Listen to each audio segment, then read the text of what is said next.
तो कैसे हो दोस्तों। स्वागत है आपका मेरे इस चैनल कोई तो है में।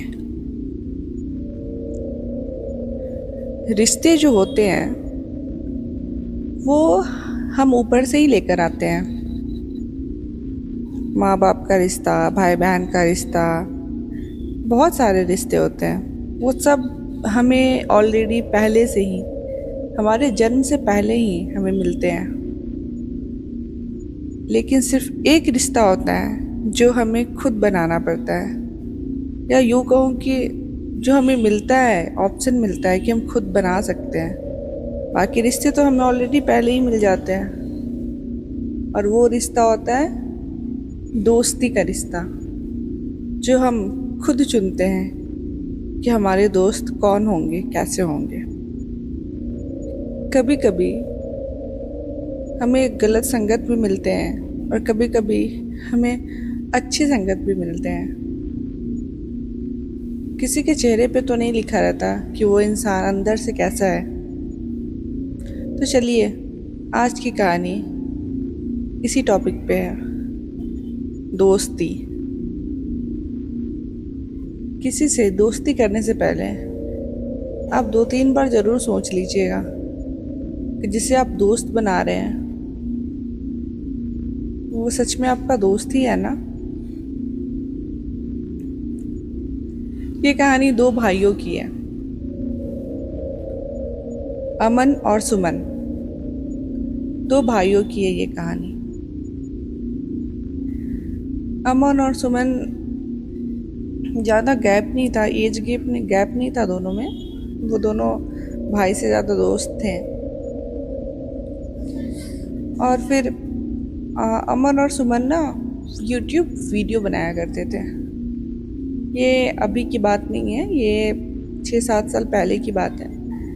तो उस समय इतना कुछ ट्रेंड में नहीं था। अभी जितना कुछ इजी हो गया है हमारे लिए उतना नहीं था। पहले बहुत ज़्यादा हार्ड वर्क करना पड़ता था एक एक वीडियो के शूट के लिए, जगह ढूंढनी पड़ती थी। तो ये लोग ऐसे ही अपना डांस का वीडियो रिकॉर्ड करके YouTube पे डालते थे, दोनों भाई। तो कभी अच्छे अच्छे लोकेशन पे जाते थे, कभी पार्क में, कभी किसी अच्छी सी पूल साइड, कहीं नदी के किनारे, कहीं किसी के अच्छा सा घर में, कभी टेरेस पे। तो ये दोनों भाई ना धीरे धीरे इनका एक ग्रुप बनने लगा। जैसे पहले तो ये दोनों थे, फिर 2 और ऐड हो गए हैं, फिर 2 और ऐड हो गए। ऐसे करके ना 5-6 लड़कों का, लड़की का ग्रुप बन गया। तो उसके बाद एक दिन की बात है, ये लोग सारे किसी पार्क में जाके अपना डांस वीडियो शूट कर रहे थे। उसी समय अचानक से उसी पार्क में एक लड़की बहुत देर से ये लोग को देख रही है, बहुत देर से। तो नॉर्मल सी बात है कि आप डांस वांस करोगे अगर कहीं पब्लिक प्लेस में तो लोग आपको देखेंगे।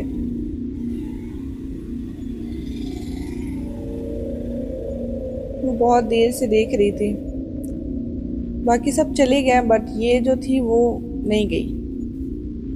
जब ये लोग का शूट वगैरह ख़त्म हो गया तो ये लड़की खुद ये लोग के पास आई और बोली कि मुझे भी डांस करना बहुत पसंद है, मुझे कभी मौका ही नहीं मिला ऐसा कुछ, मैं भी बहुत अच्छा डांस करती हूँ, तो क्या मैं आपके ग्रुप में ज्वाइन कर सकती हूँ। तो अमन और सुमन ने बोला कि हाँ, वाई नॉट, क्यों नहीं। वैसे भी मुझे एक प्लेयर की, ऐसी डांसर की ज़रूरत थी भी। फाइन। उस लड़की का नाम दिव्या था। उसके बाद वो भी, दिव्या भी, वो लोग अमन और सुमन का डांस ज्वाइन कर लेती है, डांस ग्रुप ज्वाइन कर लेती है। उसके बाद डेली जब भी वो लोग कहीं पे भी शूट करते, दिव्या भी वहाँ पे जाती। वो उससे तो बहुत अच्छे से, बहुत कम दिनों में अच्छे से मतलब अटैच हो गई थी बाकियों से। और सबसे ज़्यादा यूँ कहूँ तो वो अमन से अटैच हो गई थी। बाकियों से भी दोस्ती हो गई थी, बट अमन से कुछ ज़्यादा। वो हमेशा जब भी आती थी ना, तो बाकी सब डांस कर रहे हैं या ये अमन को साइड में ले जाके उससे घंटों बात करती रहती थी। मतलब यूँ कहूँ कि अमन से कुछ ज़्यादा फ्रेंडशिप थी उसकी। और वो जब भी आती थी लोग से मिलने तो हमेशा कुछ ना कुछ अपने साथ खाने को लेके आती थी अमन के लिए। अपना छोटा सा लंच बॉक्स में कुछ मीठा सा लेके आती थी। और जब भी लाती थी वो मीठा ही लेके आती थी, और ज़्यादातर सफ़ेद कलर की। जैसे कभी खीर ले आई, कभी हलवा ले आई, कभी वाइट वाली मिठाई ले आई। ज़्यादातर ऐसे ही लेके आती थी और अमन को देती थी खाने के लिए। अमन भी बड़ा खुश हो जाता था कि चलो यार, कोई इतना इतना ध्यान रखता है उसका, उसके लिए कुछ खाने को लाता है।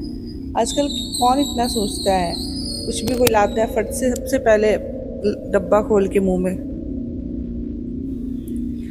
उसके बाद एक दिन की बात है, ये लोग को ना शायद शूट करने में कोई प्रॉब्लम हो रही थी। जैसे कि अच्छे कैमरे नहीं थे इनके पास, जो और ज़्यादा हाई रेजोल्यूशन के जो कैमरे होते हैं वो नहीं थे इनके पास, और इन लोग के पास उतने पैसे भी नहीं थे कि वो ख़रीद सकें। तो ये बात हो रही थी कि हमारे पास अच्छे कैमरे नहीं हैं। उसके अगले दिन ही दिव्या बहुत महंगे कैमरे लाके अमन को देती है। बोलती है कि ये लो, ये मेरी तरफ जो तुम्हारे लिए गिफ्ट है। अमन बोला इतने महंगे गिफ्ट पर तुम क्यों लेकर आई?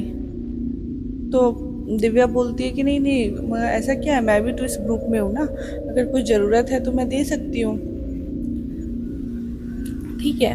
तो अब जब भी किसी भी चीज़ की ज़रूरत होती ना, वो बिना मांगे बिना कुछ बोले महंगे महंगे गिफ्ट्स लाके अमन को देने लगे। कैमरा, ट्राईपॉड, जो भी वायरलेस माइक, जो भी ज़रूरत की सामान है। इनफैक्ट एक दिन अमन को बोल रही है दिव्या कि हमें ना एक अच्छा सा स्टूडियो देखना चाहिए था, कब तक हम लोग ऐसे इधर उधर भटक कर शूट करते रहेंगे। एक अच्छा सा ना रेंट पे एक रूम लेकर अच्छा सा स्टूडियो बना लेते हैं। तो फिर अमन ने बोला कि नहीं नहीं, हमारे पास उतने पैसे नहीं है अभी, अभी हमारी वीडियो इतनी चल नहीं रहा है, हम कैसे, नहीं हो पाएगा। तो दिव्या बोली कि नहीं नहीं, डोंट वरी, मैं तुम्हें ना सरप्राइज दूंगी। तो मेरे पास एक सरप्राइज है, बट आज नहीं, आज से 10 दिन बाद मैं तुम्हें सरप्राइज दूंगी। तो अमन ने बोला कैसा सरप्राइज? तो दिव्या ने बताया कि मेरा जो घर है बहुत बड़ा है, बहुत सारे रूम्स है उसमें।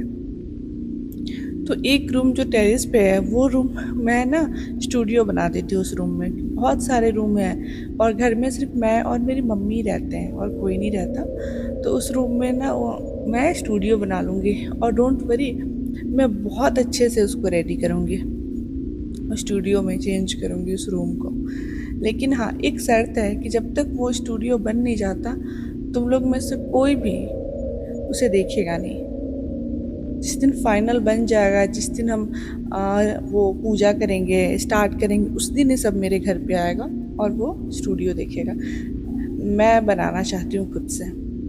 सब बहुत खुश हुए कि अरे वाह, और क्या चाहिए। वो जितने भी उसके ग्रुप में मेंबर थे सबसे ज़्यादा करती थी ये दिव्या। सुमन बोलता भी था अमन को कि ये कुछ ज़्यादा नहीं कर रही है, बट ठीक है ना, वो कर रही है, उसके पास पैसे होंगे, वो कर रही है।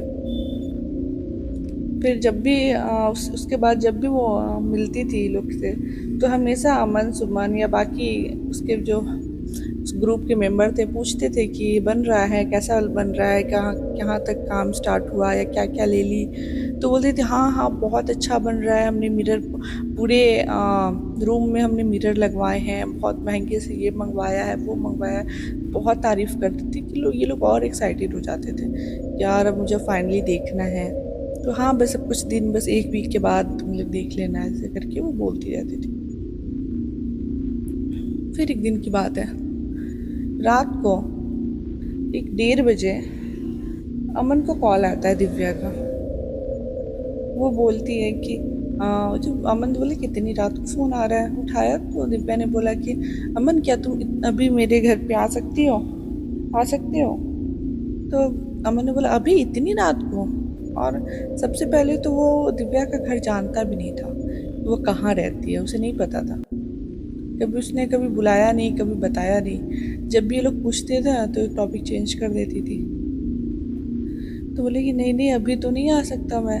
तो नहीं प्लीज़ आ जाओ ना, तो मैं घर में अकेली हूँ, मुझे बहुत डर लग रहा है और मेरी मम्मी को ना अभी सडनली कहीं जाना पड़ रहा है किसी ज़रूरी काम से, घर पे कोई है नहीं, तो प्लीज़ आ जाओ ना। तो अमन बोला कि इतनी रात को तुम्हारा घर कहाँ है? तो वो पर्टिकुलर एक एरिया का नाम बताती है जो इसके घर से बहुत दूर था, लेकिन मुझे आने में ही एटलीस्ट 1 घंटे से ज़्यादा लगेंगे, तब तक तो ऑलरेडी 2 या 3 बज जाएगा, तो फिर सुबह ही हो जाएगी। तो नहीं नहीं आ जाओ आ जाओ, लेकिन अमन मना करके फ़ोन रख दिया। सुमन पूछा भी कि क्या हुआ, तो बताया कि ऐसे ऐसी बात है। वापस से ना कॉल आया, इस पर सुमन उठाया। सुमन बोला कि देखो दिव्या, हम अभी नहीं आ सकते, अमन अभी नहीं आ सकता, बहुत रात हो गई है, तो तुम सो जाओ। तो दिव्या ने बोला कि मेरी मम्मी बात करेगी। मम्मी बात करेगी? तो हाँ मेरी मम्मी बात करेगी आप लोग से। और ये बोलकर वो अपनी मम्मी को फ़ोन दे देती है। इसकी मम्मी बोलती है कि अरे बेटा सो आ जाओ ना, कुछ घंटे की तो बात है, मुझे ज़रूरी काम से कहीं जाना पड़ रहा है। सो दिव्या अकेली है पूरी घर में, इतने बड़े घर में, डर लग रहा है उसे, आ जाओ ना। लेकिन सुमन बोला कि नहीं आंटी अभी नहीं आ सकती मैं, अगर बहुत दूर है, आते आते एटलीस्ट 1-1.5 घंटे लगेंगे, सुबह ही हो जाएगी, 2-3 साढ़े 3 हो ही जाएगा। वो किसी भी तरह टाल मटोल करके फ़ोन रख देता है। अमन बोलता है कि यार मतलब बड़ी अजीब मम्मी है, मतलब मम्मी खुद कॉल करके किसी मेल फ्रेंड को घर पे बुला रही है रात को कि आ जाओ मेरी बेटी को देखने। क्यों, कोई फीमेल भी कोई दोस्त होगी, कोई रिलेटिव होंगे आसपास, या दिव्या की कोई ऐसी दोस्त होगी फीमेल, लेकिन उसकी मम्मी खुद ही बुला रही है, वो लोग नहीं गए। इसके बाद नेक्स्ट 2-3 दिन तक दिव्या नहीं आई ये लोग से मिलने। अमन और सुमन को लगा कि शायद वो गुस्सा हो गई होगी, ये लोग मना कर दिए थे इसलिए। फिर उसके बाद चौथे दिन दिव्या वापस आई और वो ना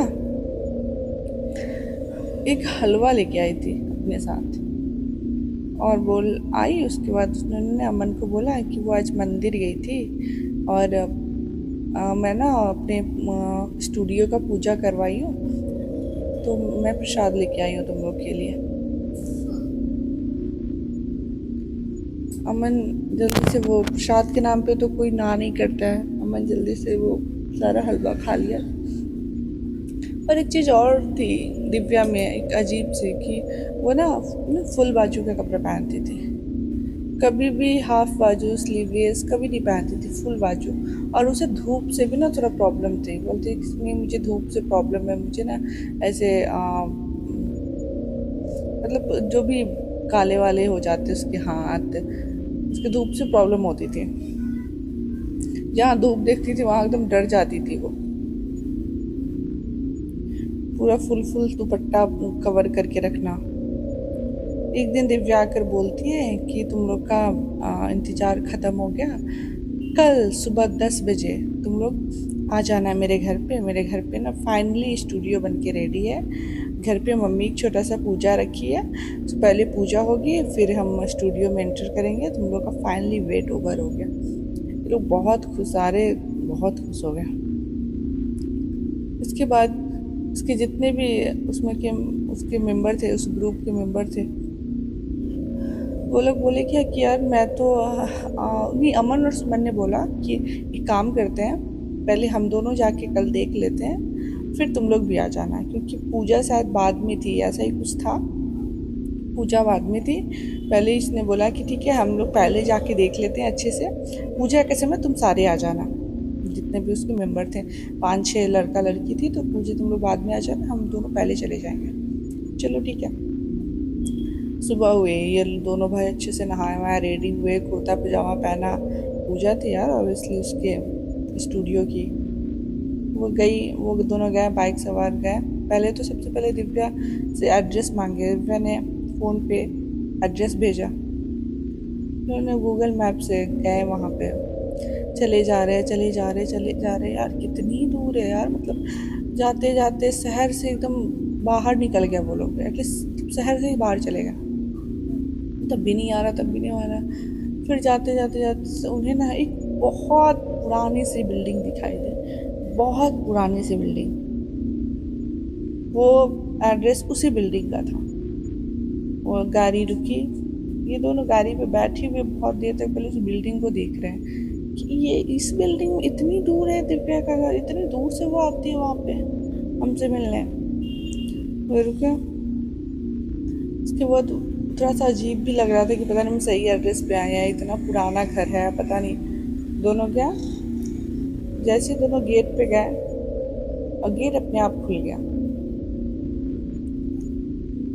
और दिव्या वहां पे उस गेट के अंदर खड़ी थी। दिव्या एक काले रंग की सूट पहनी हुई थी, फुल बाजू का, बहुत सुंदर लग रही थी वो। पूजा का घर है, उसमें काला कौन पहनता है भाई। वो काले रंग की सूट पहनी हुई थी।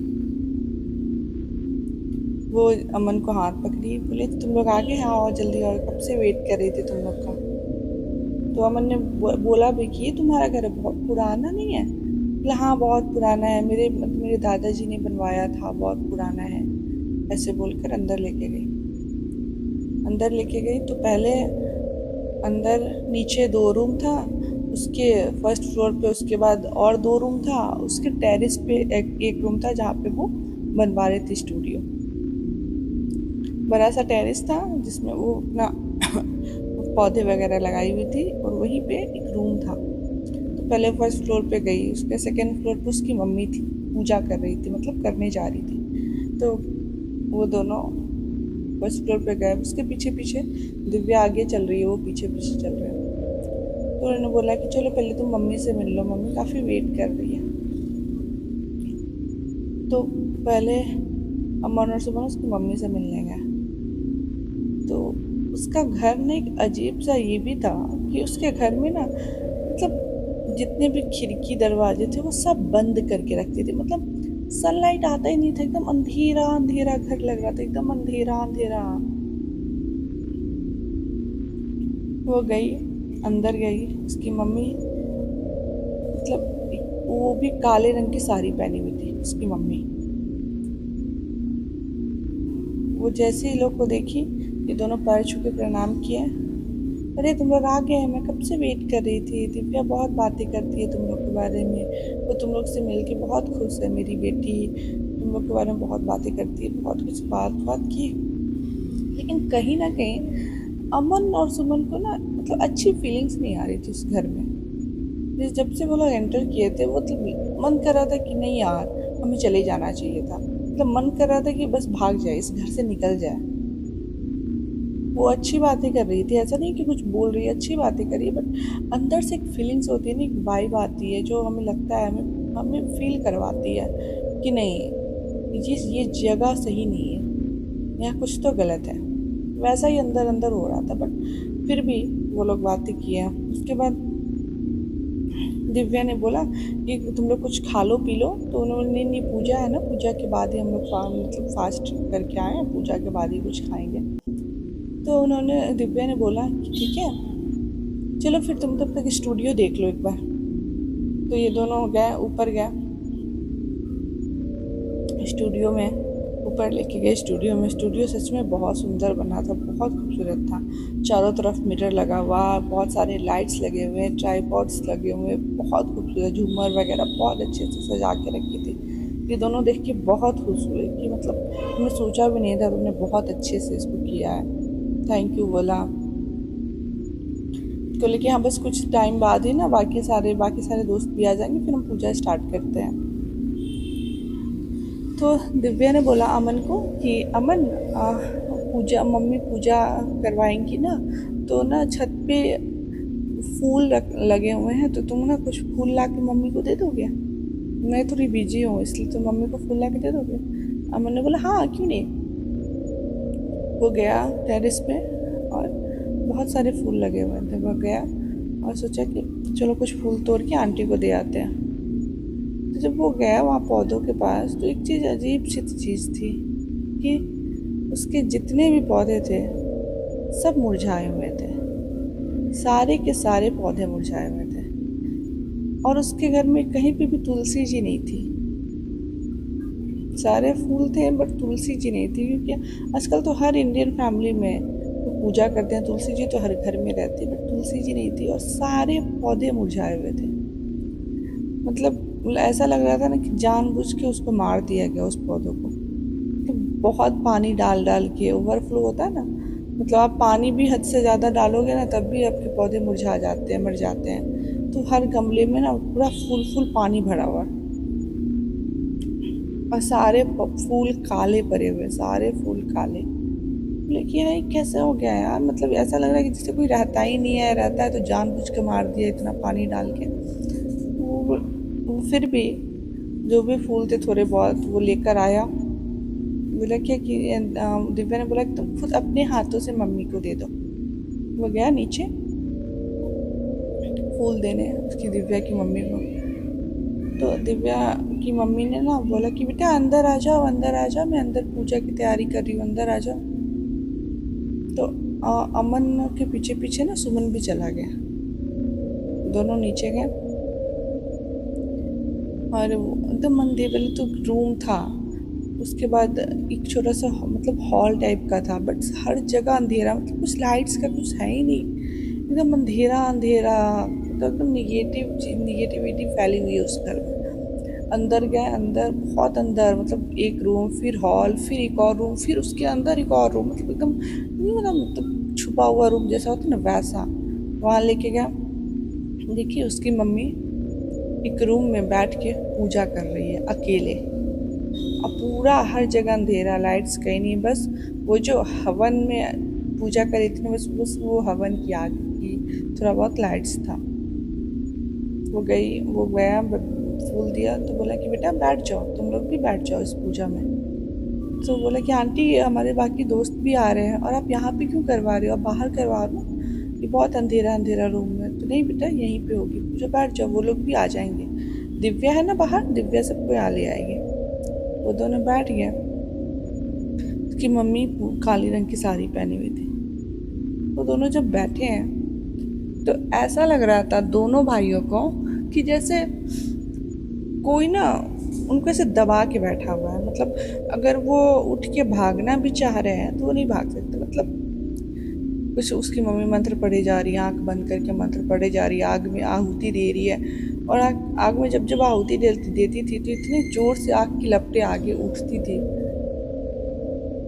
कुछ देर में ना दोनों भाइयों को लगने लगा कि नहीं यार ये सही, कुछ तो गलत है, क्योंकि पूजा में हर मतलब जो जो सामान लगती है, एक पॉजिटिविटी, घर में जब भी पूजा करो हवन करवाओ तो कैसे घर में एकदम एकदम सुगंध सा होता है हवन का, या पॉजिटिविटी घर में घुस आ जाती है, ऐसा लगता है कि वाह वातावरण ही अलग हो जाता है। एक यहाँ इस पूजा में तो कुछ पूजा था ही नहीं, कुछ नहीं था। वो लग रहा था कि जैसे कोई काली क्रिया करवा रही हो उसकी मम्मी। अमन ने सुमन बोला कि नहीं यार, हमें उसका होता ना अंतर आत्मा बोलती है कि नहीं बस भाग जाओ यहाँ से। उसे पहले से ही ये सब लग रहा था, बट वो इग्नोर कर रहा था दोनों। लेकिन उसका बॉडी ना दोनों का ऐसे पैरालाइज्ड हो गया था। वो उसका हाथ पांव काम नहीं कर रहा, जैसा बैठा था जिस पोजीशन में उस पोजीशन से हिल नहीं पा रहा था दोनों के दोनों। ऐसा लग रहा था जैसे कोई दबा के बैठा दोनों को। मंत्र पढ़, उसकी मम्मी उन लोग को देख के बहुत ही क्रीपी से स्माइल दे रही है और पूजा करवा रही है। उसने बोला आंटी आंटी ये क्या कर रहे हो, मेरा बॉडी हिल क्यों नहीं पा रहा है, मेरा बॉडी नहीं हिल रहा है। इसके बाद उसकी मम्मी एक मुर्गा होता है ना, मुर्गा वहीं पे रखी हुई थी, उसका गला काट के उसके खून से उस अग्नि में आहुति देती है, और एक काला टीका खुद भी लगाती है और वो दोनों भाइयों को भी लगाती है। जैसे टीका लगाई तब से वैसे ही लगा कि कोई बहुत भारी इंसान उसके कंधे पे आके बैठ गया। अब तो वो दोनों भाई बात भी नहीं कर पा रहे थे एक दूसरे से भी नहीं, इस सारे से बस बता रहे थे कि नहीं हमें बस निकलना है यहाँ से। वो बोले थे दिव्या कहाँ है, हम तो सोच रहे थे दिव्या नहीं है, दिव्या नहीं है। उसके बाद दिव्या आई उस घर में, वो एंटर की और वो भी अपनी माँ के बगल में बैठ के पूजा करने लगी, उस अग्नि में आहुति देने लगी। ये लोग देख के शॉक्ड हो गए, से समझ में नहीं आ रहा था कि यार ये क्या हो रहा है, दिव्या क्या कर रही है, उसकी मम्मी क्या कर रही है हमारे साथ। बहुत देर तक पूजा हुई और ऐसा लग रहा था जैसे दोनों भाइयों का ना कोई खून ड्रेन कर रहा हो, चूस रहा हो अंदर से। उसकी ऊर्जा ख़त्म हो रही थी दोनों के दोनों भाई की। अचानक से अमन जो है वो गायत्री मंत्र पढ़ने लगा। बस माता रानी मुझे बचा लो, बस मुझे और कुछ नहीं चाहिए, मुझे बचा लो, हमें इस जगह से बस बाहर निकलवा दो। जैसी पढ़ रही थी वैसी बहुत देर तक पढ़ते पढ़ते पढ़ते पढ़ते नहीं भी तो बहुत सारे टाइम से गायत्री मंत्र पढ़ा, हनुमान चालीसा पढ़ा। तब जाके उसका बॉडी में थोड़ा सा हल्कापन आया कि वो उठ के खड़ा हो पाया। जैसे ही उठ के खड़ा हुआ सोचा कि दौड़ते हैं, वापस से ऐसा लगा कि कोई पीछे से धक्का देके उसे नीचे फर्श पे गिरा दिया। और उसकी मम्मी ने एक बहुत ही अजीब सा धागा दोनों भाइयों के हाथ में बांधा। वो रक्षा कवच नहीं था जो हम पहनते, लाल वाला जो रक्षा सूत्र होता, वो नहीं था, वो एक अलग ही धागा था। फिर सुमन भी किसी भी तरह मंत्र पढ़ के भगवान को याद करके कि बस इस बुरी शक्तियों से हमें बचा लीजिए। उसके बाद वो दोनों भाई हिम्मत करके गिरते पड़ते वहाँ से भागते हैं, उस रूम से निकलते हैं। और जैसे वो उस रूम से निकल के भाग रहे थे, दिव्या की मम्मी ने दिव्या को आवाज़ लगाया कि जल्दी से पकड़ो, वो कहीं बाहर जा ना पाए, ये तो हमारी इतने साल की मेहनत बेकार हो जाएगी। दिव्या उसे जल्दी पकड़, नहीं तो हमारी सारी मेहनत बेकार हो जाएगी। दिव्या उनके पीछे दौड़ पड़ी, भागी वो पीछे पीछे, बट वो दोनों तो जैसे पैर में चक्के लगे थे, अपने जान बचा के दोनों भागे। गिरते पड़ते सीढ़ियों पे दोनों भाई भागे, गेट से बाहर निकले। बाहर उनकी बाइक खड़ी थी, बाइक पे बैठे। बाइक तो पहले स्टार्ट ही नहीं हो रही थी। बाइक पे बैठे, पीछे से दिव्या चिल्ला रही है, अमन अमन सुमन रुको, तुम ऐसे जा नहीं सकते, हमारी पूजा अभी ख़त्म नहीं हुई है, तुम अभी नहीं जा सकते। बट ये दोनों कहाँ सुनने वाले थे।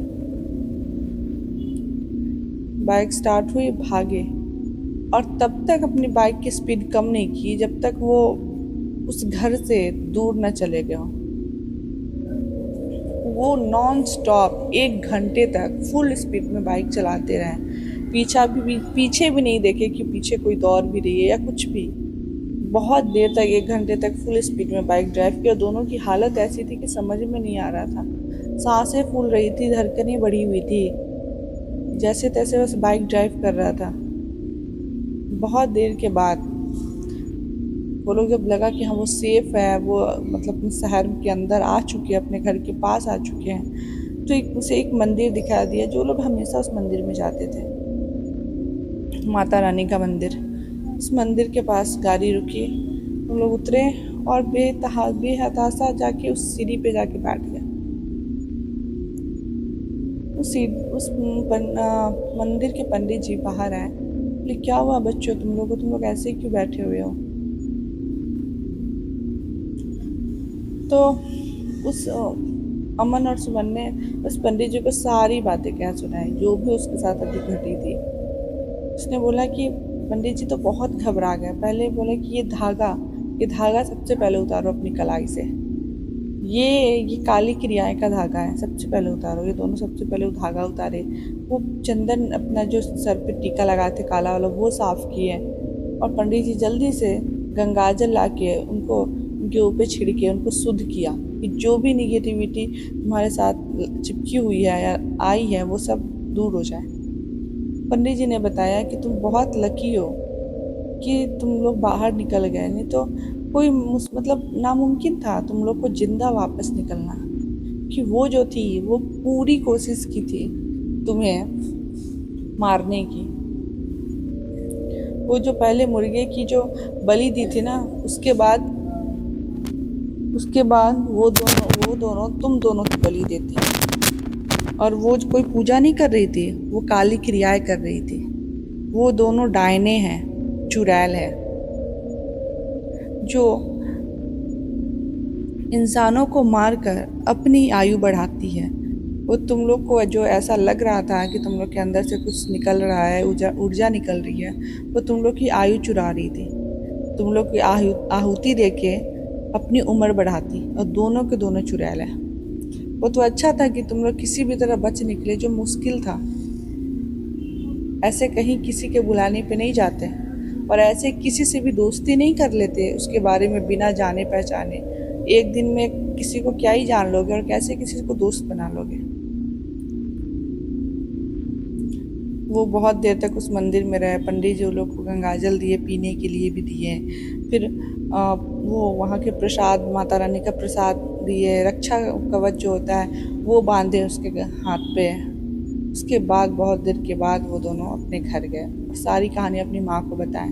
उसकी माँ भी बहुत डर गई, बोली कि बेटा मुझे एहसास हो रहा था कि कुछ तो गलत हो रहा है तुम लोग के साथ। इसलिए बोलते हैं कि दोस्ती हम चुनते हैं, हमें किससे दोस्ती करनी है, लेकिन जरा सोच समझ के चुनिए कि क्या आप जिसे दोस्त मान रहे हो वो सच में दोस्त है आपका।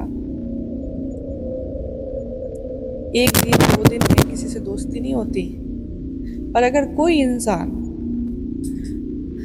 बिना किसी के आपको कुछ दे रहा है या आपके साथ कुछ बहुत ज़्यादा स्वीट है या आपको गिफ्ट्स पे गिफ्ट्स दे रहा है, तो क्यों भाई, आजकल के ज़माने में बिना किसी फ़ायदे के कोई किसी को कुछ नहीं देता, कोई किसी के लिए कुछ नहीं करता। अगर वो कर रहा है, कोई भी इंसान अगर आपके साथ हद से ज़्यादा स्वीट है और बहुत अच्छा कर रहा है आपके साथ, तो ज़रा ठहरिए, सोचिए कि आज के ज़माने में क्या सच में बिना किसी मकसद के वो आपके लिए कुछ कर रहा है तो वो सही इंसान है। सोचिएगा ज़रूर और अपने कदम पीछे ले लीजिएगा। क्या पता कहीं आप भी किसी के काली क्रियाएं का बलि न चढ़ने वाले हों।